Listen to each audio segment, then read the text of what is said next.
জামায়াতে ইসলামী ক্ষমতায় যাওয়ার জন্য মরিয়া হয়ে উঠেছে উল্লেখ করে বিএনপি মহাসচিব মির্জা ফখরুল ইসলাম আলমগীর বলেন, অতীত নির্বাচনে তাদের রেকর্ড ভালো নয়।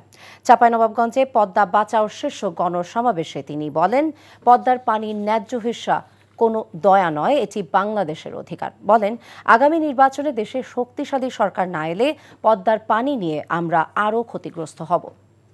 এ সময় পিআর নিয়ে তিনি বলেন, সব দল মিলে সংস্কার প্রস্তাব নেওয়া হলেও এখন একটি দল হঠাৎ করে পিআর দাবি করে বসলেন। বলেন, নির্বাচন যত দেরি হবে দেশ তত দুর্বল হয়ে পড়বে।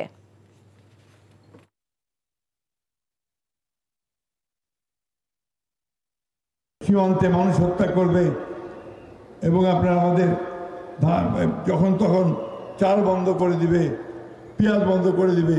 এই বড় দাদাগিরি আমরা আর দেখতে চাই না। আমরা দেখতে চাই যে ভারত আমাদের সঙ্গে সত্যিকার মর্যাদার ভিত্তিতে, সমান মর্যাদার ভিত্তিতে আমাদের সঙ্গে তার সহযোগিতা করবে। অন্যথায় ভারত কখনোই বাংলাদেশের মানুষকে বন্ধু হিসাবে পাবে না, বন্ধু পাবে।